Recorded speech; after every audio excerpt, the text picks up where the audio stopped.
béni au nom de Jésus. Amen. Apprenons à apprécier les moindres choses que le Seigneur fait pour nous. Les plus petites, celles même qui sont minimes à nos yeux, qui sont insignifiantes. Apprenons à dire merci à Dieu pour toutes ces choses-là. Amen, ça peut aller. Et je veux dire à quelqu'un que tu es à la bonne école. Parce que tu es à l'école du Seigneur. La vie est en train de t'apprendre par la puissance de l'Esprit de Dieu. Dieu travaille. Il utilise les circonstances de ta vie pour t'instruire. Que tu continues à marcher avec lui. Amen, pas pour que tu sois brisé. Lisons ensemble nos Bibles. Je suis vraiment reconnaissant à Dieu. Allons d'abord dans 1 Jean, au chapitre 5. L'apôtre a écrit quelque chose qui pendant longtemps m'a amené à réfléchir. Pendant longtemps, ça m'a amené à réfléchir. Pourquoi il dit ça? Et j'ai eu l'explication ce matin et ça m'a bouleversé. Et j'ai compris que ce matin, il y a des témoins au milieu de nous. Des personnes qui vont parler de ce que Dieu est en train de faire, de ce que Dieu a fait, des choses qu'ils vivent chaque jour. Ils vont pouvoir le dire. Et plusieurs seront édifiés. Plusieurs vont retrouver le chemin qui mène à la maison de Dieu. Parce qu'ils auront entendu le témoignage de quelqu'un. Et ce n'est pas des choses qu'on peut dire, des choses extraordinaires. Non. Même un plus petit détail dans ta vie va être un témoignage. Alléluia. Tu auras même déplacé quelque chose pour dire, bon ça, on va mettre ça désormais ici. Quelqu'un va passer là, va rendre témoignage. Qui a déplacé ça pour mettre ici? Ah, mais c'est très bien. Est-ce que je parle à quelqu'un? Même ton simple foulard que tu as mis à ton cou, quelqu'un va rendre témoignage. Il dit, mais vraiment, ce foulard-là. Je ne sais pas si je parle à quelqu'un ce matin. Ce qui est en train d'arriver là est fort. Dis à ton voisin, c'est puissant. Alléluia. 1 Jean chapitre 5. Car l'amour de Dieu consiste, et c'est là la clé de notre affaire. L'amour de Dieu consiste au verset 3. 1 Jean 5, verset 3. L'amour de Dieu consiste à garder ses commandements. Autrement dit, quelqu'un qui est instruit, quelqu'un qui est enseigné, le but, c'est qu'il puisse obéir, qu'il puisse mettre en pratique. Et c'est là que nous montrons notre amour pour Dieu. Nous l'aimons, nous le disons, mais nous l'aimons quand nous obéissons. Nous l'aimons lorsque nous acceptons qu'il nous enseigne. Nous nous asseyons à ses pieds et il nous enseigne, il nous instruit. Il nous donne ses commandements, il nous donne sa parole, mais il nous enseigne. Et l'enseignement est la partie où tu provoques la grâce de Dieu dans ta vie. Vous voyez, il y a 2 dimanches, je parlais de la loi de l'inclinaison. Je crois qu'il y a eu une atmosphère comme ça, puis je donnais cette loi. La loi de l'inclinaison, c'est tout simplement le rapport que tu fais entre toi et la parole de Dieu. Quand tu écoutes la parole de Dieu, quand tu te laisses enseigner, quand tu t'abaisses, quand tu te mets comme Marie, la sœur de Marthe, au pied du Seigneur, tu provoques une pente. Tu t'abaisses. Et le Seigneur t'écoute. Et c'est cette posture que l'enseignant a devant l'enseigné. En général, l'enseignant il est debout, le maître il est debout, les élèves sont assis. Quand vous regardez le rapport, il y a une pente. Toute la connaissance, tout le savoir qui se trouve dans le maître, lorsque l'élève est bien assis et qu'il écoute, il y a un transfert de savoir, il y a un transfert de connaissance, il y a un transfert de compétences, il y a un transfert de capacité, il y a un transfert d'habileté. Mais si tu es guindé, si tu n'écoutes pas, que tu te lèves, que tu te dresses, que tu te rebelles, cette grâce-là ne viendra pas de l'enseignant vers toi. Ainsi en est-il également de la parole de Dieu. Lorsque nous l'avons acceptée, lorsque nous avons cru en elle, nous devons nous approcher d'elle humblement. Lorsque les disciples sont venus autour du Seigneur, le Seigneur a vu une foule qui le suivait. Il s'était éloigné avec ses disciples parce qu'il y avait tellement de remue-ménage. Il voulait se reposer un peu, mais la foule a su qu'ils allaient de l'autre côté de la mer de Tibériade. Ils l'ont suivi. Et à un moment donné, il se rend compte qu'il y a toute une foule qui est là. Il a dit à ses disciples, alors faites-les asseoir. Dis à ton voisin, assieds-toi au pied du Seigneur. Et il leur a dit, nourrissez-les vous-même. Mais d'abord, il a passé toute la journée à les enseigner. Il a parlé du matin jusqu'au soir. Donc il leur a donné d'abord ce qui était nécessaire. Ils ont accepté de l'écouter. Donc il y a eu ce transfert. Chaque fois que nous enseignons, il y a un transfert de grâce. Et ça c'est une loi physique. La loi, comment on appelle cette loi-là même? Des vases qui communiquent. Lorsque vous mettez un vase au-dessus de l'autre, la coulée va dans un sens, dans le sens de la gravité. C'est pourquoi nous avons lu, vous comprenez ce verset, Hébreux 7. Le verset combien? 7. Or, c'est sans contredit. L'inférieur qui est béni par le supérieur. Donc la manière de Dieu de bénir n'a pas changé. C'est à toi, par l'enseignement, à faire quoi? À accepter de t'abaisser pour qu'il y ait ce transfert qui s'opère. Il y a cette compétence qui arrive, il y a cette connaissance qui arrive, il y a cette sagesse qui vient, il y a cette grâce qui vient lorsqu'on fait quoi? Lorsqu'on s'abaisse pour être enseigné. L'enseignabilité, comme le disait mercredi le pasteur Mali. L'enseignabilité. Le problème de plusieurs d'entre nous, c'est que nous ne sommes pas enseignables. Lorsqu'on veut nous présenter certaines choses, on refuse. On pense qu'on sait déjà assez. Ou on pense qu'on sait trop. Mais je viens dire à quelqu'un, la loi de l'enseignabilité, cette loi-là, dans nos cœurs, montre l'amour que tu as pour Dieu. Dis à ton voisin, laisse-toi enseigner. Vous savez, même jusqu'à aujourd'hui encore, après toutes ces années, je continue d'être enseigné. L'enseignement ne finira pas. Pourquoi? Parce que j'ai toujours envie de recevoir. Frère, l'enseignement, l'apprentissage se paye. Oui, il y a des choses que tu dois avoir, mais tu ne sais pas dans le domaine. Tu peux aller dans un domaine. Dieu peut te pousser dans ce domaine, mais tu as besoin d'être formé. Oh, tu n'es pas à l'école pour ça. Va te faire former. Paye le prix pour ça, pour savoir comment ça fonctionne là-bas.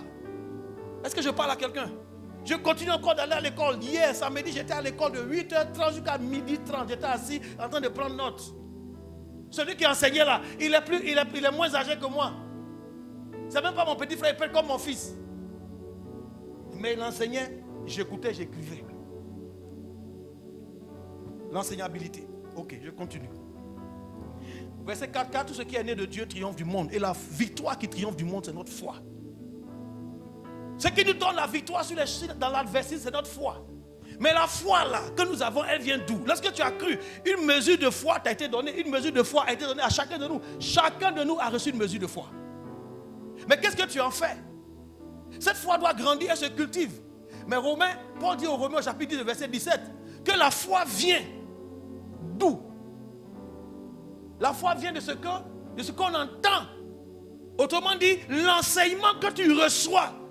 Ce qu'on entend de la parole de Christ. Comment tu écoutes cette parole, ça provoque en toi quoi? La foi. Mais avant que ça amène la foi, il y a un élément qui rend la foi forte qu'on appelle l'obéissance. Donc l'enseignement a pour but de produire en nous l'obéissance. Si vous savez ces choses, vous êtes heureux pourvu que vous les pratiquez. Si tu as reçu l'enseignement, tu es béni à condition que tu mettes en pratique, que tu obéisses. Ça va? Je dis ces choses-là comme ça, pêle-mêle, que chacun ramasse dans son cahier ce qui est bon pour lui. Alléluia. Donc, ce que tu reçois, quand tu mets en pratique, ça provoque quoi en toi? L'obéissance. Et l'obéissance est la force de la foi.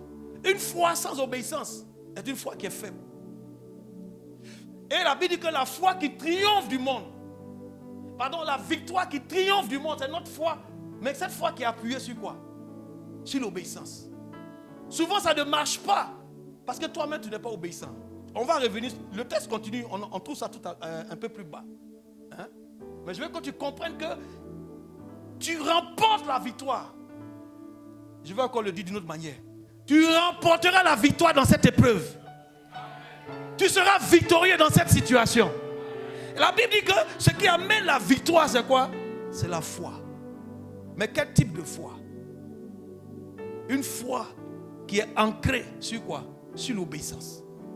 Beaucoup de personnes sont passées à côté de leur grâce à cause de quoi?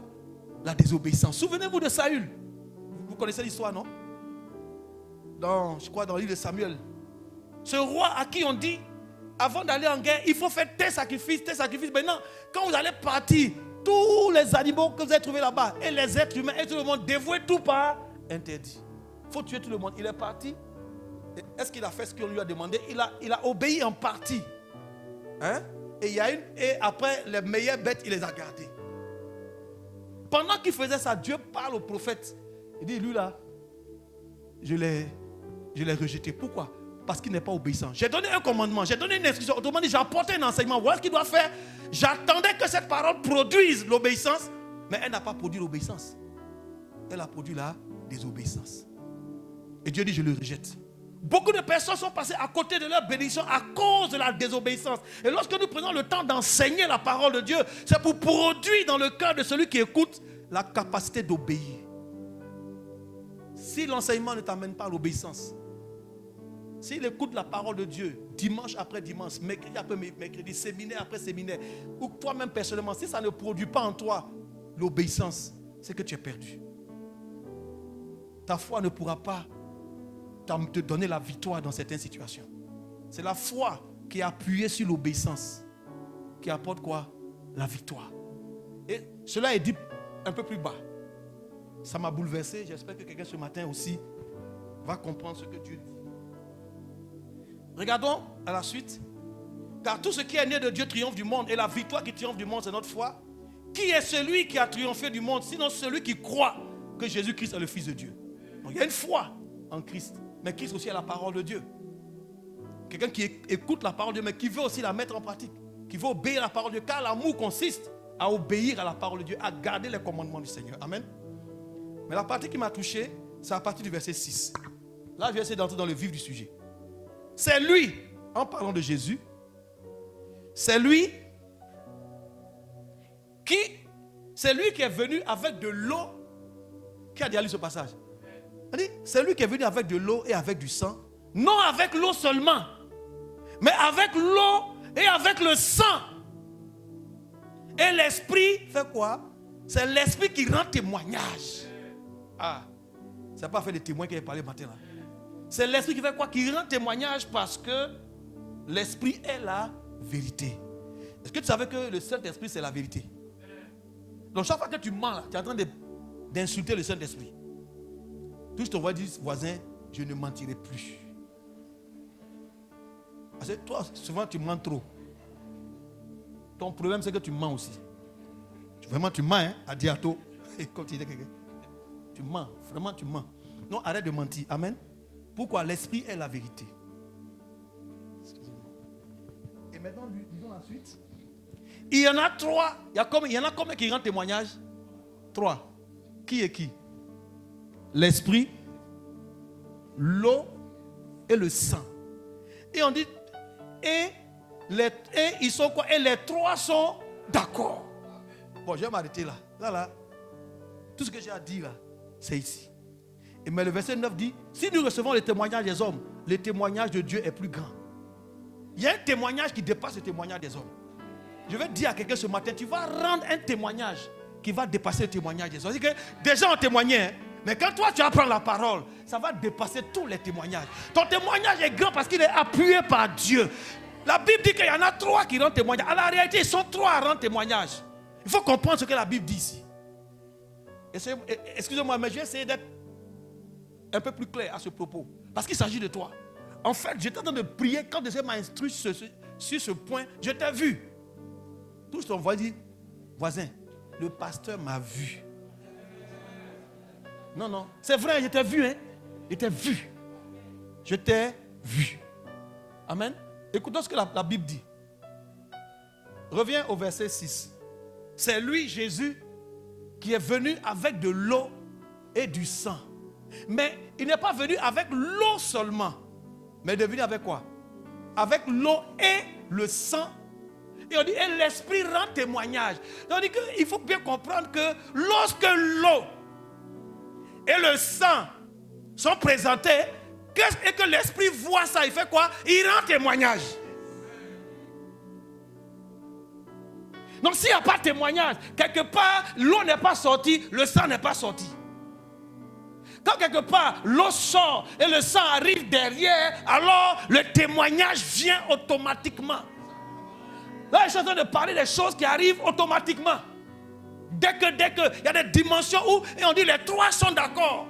Ce matin, je suis en train de parler à quelqu'un qui va être d'accord avec l'eau, qui va être d'accord avec le sang et qui sera d'accord avec l'esprit. Et désormais, ta vie sera une vie de témoignage. Ça peut aller? Merci Seigneur pour ta grâce. On va comprendre. Si on parle de l'esprit, on sait que c'est déjà le Saint-Esprit. Amen. Vous recevrez une puissance. Acte 1, verset 8. Le Saint-Esprit survenant sur vous, et vous serez quoi? Et vous serez mes témoins. Mais là, on lui dit que c'est l'Esprit qui témoigne. quand quelque chose, il voit. Dis à ton voisin, l'esprit en train de te regarder. Moi, j'étais vu ce matin quand je lisais. Ça, j'ai déjà dit ça, j'étais vu. Je t'ai vu ici. Mais pendant que je suis en train de parler, les sept esprits te regardent. Maintenant, Christ vient avec l'eau. Mais il vient aussi avec le sang. Je vais d'abord parler du sang. Et après, je reviendrai dessus l'eau. Il n'est pas venu avec l'eau seulement. Mais il est venu avec l'eau et le sang. La Bible dit que la vie de tout chair est dans son sang. On voit ça dans Lévitique au chapitre 17. Mais comprenez ce matin ceci. Christ vient parce qu'il a reçu un ordre, une mission. On retrouve ça, n'est-ce pas, dans le livre d'Hébreux au chapitre 10. Et je crois dans le psaume 40. Où on dit là-bas, me voici Seigneur. Christ, c'est pourquoi Christ en entrant dans le monde dit, me voici Seigneur. Je viens, oh Dieu, pour faire ta volonté. Tu n'as voulu ni holocauste, ni sacrifice, mais que tu m'as formé un corps. C'est pourquoi j'ai dit, voici je viens. Et il dit même, c'est de moi dont il est question dans le livre de la loi, dans le rouleau. On parle de moi. Alléluia. C'est pourquoi j'ai dit que je t'ai vu ici, dans la Bible. On parle de toi aussi. Est-ce qu'on est ensemble? Tu n'as voulu ni mais tu m'as formé un corps. Pourquoi? Parce que ce corps devait être, ce corps contient le sang. Et la Bible dit dans Hébreux 9, je crois au verset 22 ou au verset 27, et au verset 27, on nous dit ceci. Sans effusion de sang, il n'y a point de pardon. Donc le sang devait couler pour que le pardon soit obtenu. Écoutez-moi bien. Donc Christ sait qu'il a reçu une mission. Il a reçu un fardeau. Il doit être victime expiatoire. Donc lui, il a une mission accomplie. Il a reçu un commandement. Il a reçu un ordre. Alléluia. Et lui, sa réponse, c'est son sang. Donc le sang de Christ qui a coulé est la preuve de son obéissance. Donc son obéissance à la parole qu'il a reçue est telle que aujourd'hui nous avons le salut. Donc il a accompli parfaitement sa mission. Donc quand vous voyez le sang parle ici du sacrifice, mais le sang parle aussi du prix qui est payé. Et ce prix c'est quoi? C'est l'obéissance. Souvenez-vous à Gethsémane, quand c'était difficile, quand il voyait cette heure arriver, il a dit, Père, s'il est possible, que cette coupe s'éloigne de moi. Mais toutefois, non pas ma volonté, mais ta volonté. Il montrait ici quoi? Le prix de l'obéissance. Ça lui a coûté le sang. Donc quand on voit le sang, quand on dit il y en a, il est venu pas avec l'eau seulement, mais il est venu avec l'eau et quoi? Et le sang. Le sang est la preuve de quoi? De lui, son obéissance. Quelqu'un me suit? Maintenant par rapport à l'eau, quand vous lisez Ésaïe 55, arrivé au verset 10, la Bible dit là-bas que comme la pluie, c'est ça, hein? Ésaïe 55, verset 10, comme la pluie et la neige descendent des cieux et n'y retournent pas sans avoir arrosé, fécondé la terre et fait germer les plantes, sans avoir donné de la semence au semeur et du pain à celui qui mange. Verset 11. Ainsi en est-il de ma parole qui sort de ma bouche. Elle ne retourne point à moi sans effet, sans avoir exécuté ma volonté et accompli mes desseins. Qu'est-ce que nous comprenons de ce verset? Dieu est en train de dire que sa parole est comme quoi? Comme de l'eau. Il faut bien saisir ça. Ma parole est comme quoi? Comme de l'eau. Mais pourtant nous savons dans Jean chapitre 1 le verset 1, la Bible dit au commencement était la parole et la parole était avec Dieu et la parole était Dieu. C'est écrit mais ce n'est pas écrit. Mais ici on nous dit, Dieu dit que sa parole est comme l'eau. Et il compare sa parole à la pluie, à la neige. La neige c'est aussi de l'eau mais sous une autre forme. À une certaine température, l'eau devient dure, de la glace. Non, c'est toujours de l'eau qui descend du ciel pour arroser la terre. Mais le mot descend du ciel et l'expression descend du ciel et le mot arroser sont contenus dans l'expression de l'enseignement. Je vous ai donné un mot, yara. Merci. Le mot yara, enseigner, veut dire arroser, répandre, faire pleuvoir. Donc quand Dieu envoie sa parole, quand il envoie sa parole sur la terre, l'homme a été tiré à partir de la terre. Donc quand Dieu envoie sa parole dans le cœur de l'homme, et que l'homme a bien compris, prend le temps d'être enseigné, quand Dieu va yara l'homme, quand Dieu va répandre sa parole, va enseigner, il cherche un but. C'est quoi? Ton obéissance. Donc l'eau c'est la parole qui vient de Dieu dans la vie de quelqu'un précisément. Le sang, c'est la réponse de cette personne par son obéissance à ce que Dieu a dit.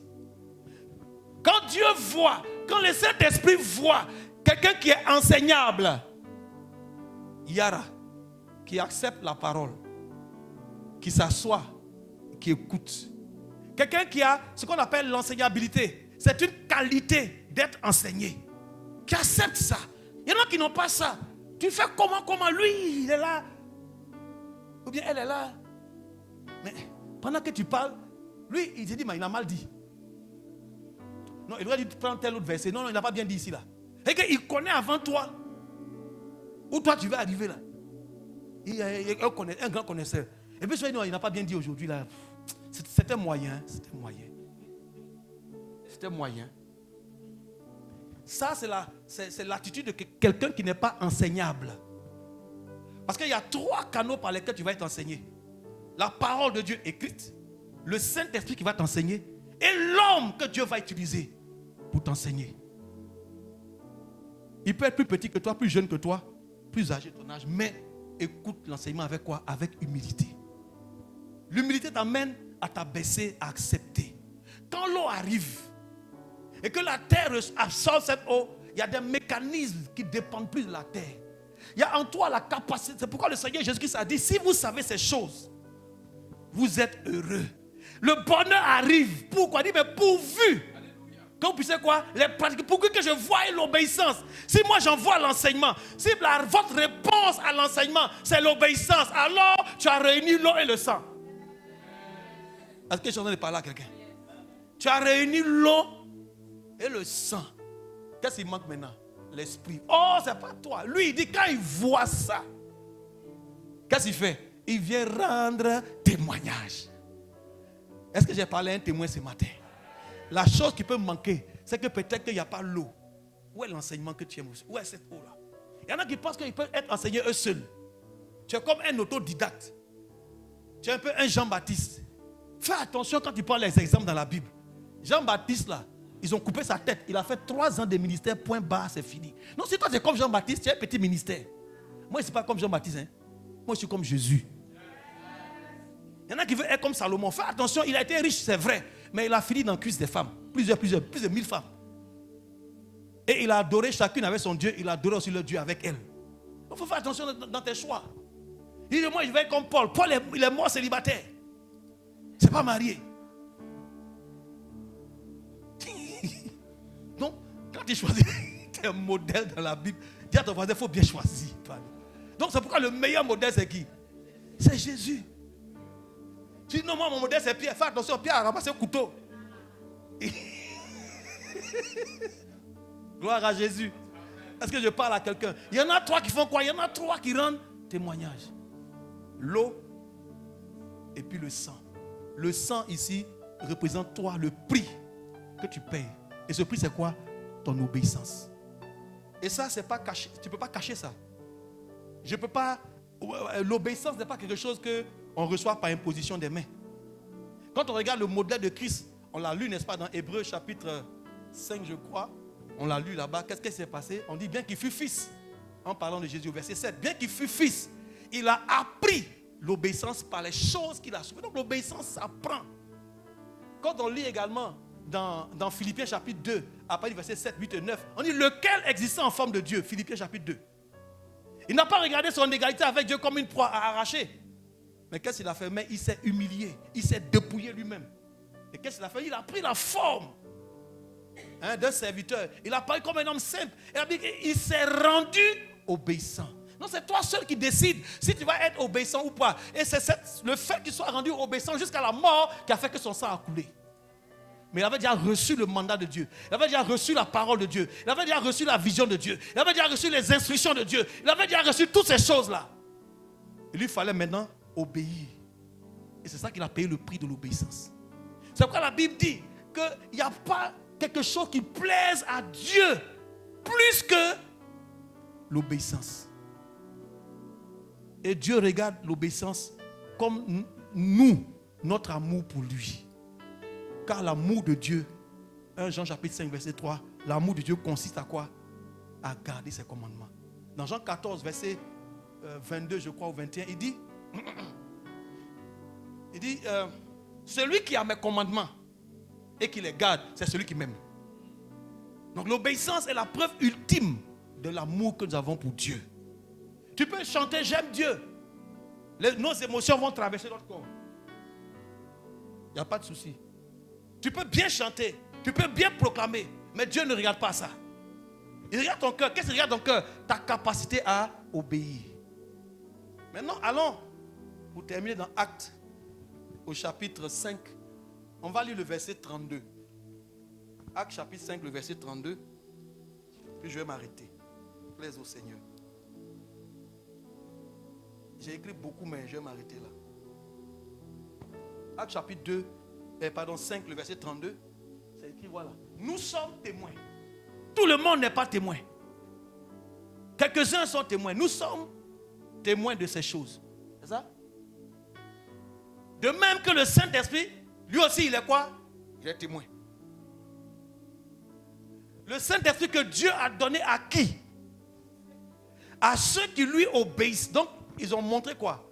Le sang, cette dimension de sacrifice, ça coûte l'obéissance. Donc, le Saint-Esprit vient pour ceux qui obéissent. C'est ce que Dieu dit.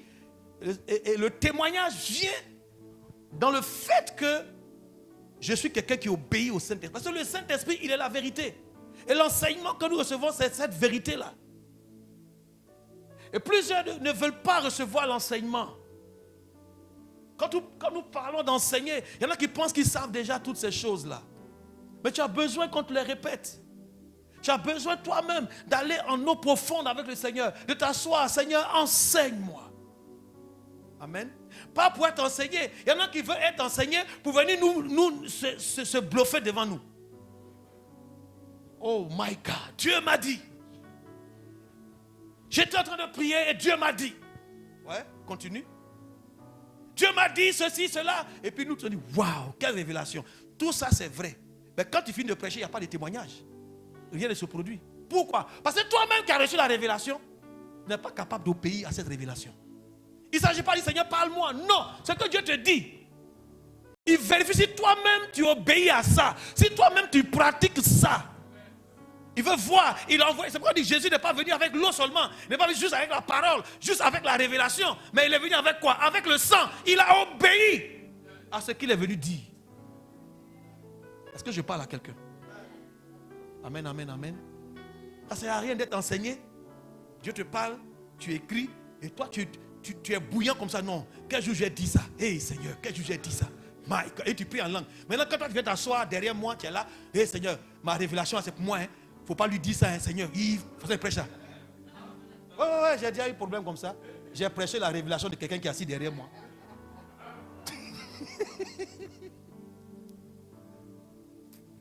Vraiment, ça fait bien. Hein? Le Saint-Esprit, pendant qu'il te parle, pour toi c'est une révélation. Tu es à terre. Pendant qu'il te parle, à l'instant T, il est en train de parler au moins à plus d'1 milliard de personnes. La même chose que tu. Donc toi tu as pensé que tu es le seul à avoir reçu. Tu es un menteur. Plusieurs peuvent recevoir. Ça veut dire que pendant que moi je parle ici, il y a des gens qui sont assis, ils sont dangereux parce qu'ils ont reçu plus que ce que moi j'ai dit.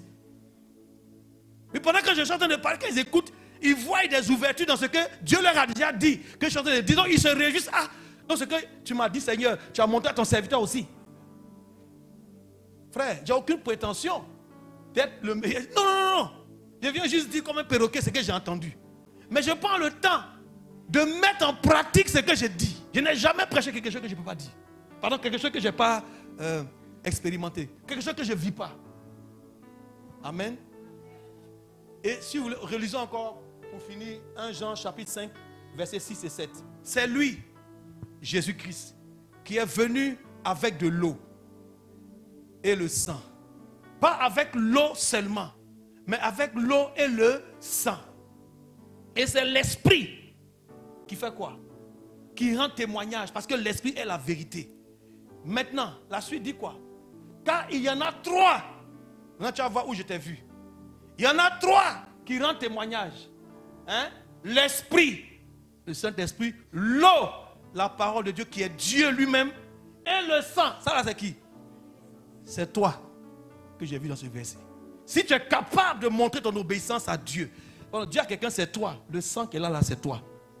L'esprit, l'eau et le sang. Et les trois sont d'accord. Et après, on nous dit que le témoignage des hommes, il peut être grand. Mais le témoignage de Dieu est comment? Est plus grand. Et Dieu va rendre témoignage à son Fils. Mais parce que toi, tu as accepté Christ et que tu obéis, tu es en train de payer le prix de l'obéissance. Toi aussi, il rend témoignage. En sorte que quand tu parles maintenant les choses, il vient rendre témoignage. Et c'est ce que j'ai compris. Et c'est ce que j'ai compris. Seigneur, merci. Le témoignage sera là toujours. Tant que tu obéis, tant que tu te mets au pied du Seigneur pour qu'il t'enseigne, que tu es capable ou tu es volontaire. Peut-être que ton obéissance n'est pas totale, mais il a vu dans ton cœur le désir d'obéir. Amen. Alors laisse-moi te dire que le témoignage sera grand. Que le Saint-Esprit même regarde. Le Saint-Esprit apporte la révélation dans notre cœur. L'eau vient, le Seigneur te parle. Tu te laisses enseigner. Mais la partie qui manque, c'est le sang. Et nous, souvent, on veut compter sur l'obéissance de Jésus. Il a déjà payé le prix. Et sur la base de ça, on veut que des choses arrivent. Mais Dieu attend de toi que tu payes le prix de l'obéissance. Est-ce que ce matin, un témoin a compris ces choses? Si un témoin a compris ces choses, je veux dire à ce témoin, des merveilles de Dieu, des bienfaits de Dieu, des signes de Dieu, des prodiges de Dieu et des miracles de Dieu vont avoir lieu dans ta vie. C'est ce que le Seigneur me faisait voir ce matin. Et quand on était en train d'adorer tout à l'heure le Seigneur, quand j'ai commencé à prier, des signes ont commencé à se produire. Et j'ai eu comme un flash dans mon esprit, comme une image. Et je voyais l'environnement changer autour de certaines personnes. C'est des choses que Dieu te montre. C'est des choses qui arrivent quand tu t'es tenu devant lui. Tu t'es mis à ses pieds. Il y a des choses qui te montrent. Ça se passe par la foi et dans ton esprit. Et c'est comme ça que je peux voir qu'il y a quelqu'un parmi nous. Et j'ai vu plutôt une femme. C'est comme un rêve qui est grand, qui est en toi. Que tu n'en parles pas parce que c'est tellement grand. Tu as peur de parler de ça parce que ce qu'on va dire dessus. Tu te poses des questions, mais comment ça va arriver? Est-ce que moi-même je suis capable de faire ça? Non, ces choses vont arriver. Alléluia. Mais continuons d'obéir à notre Seigneur. Amen. On va terminer pour lui dire merci.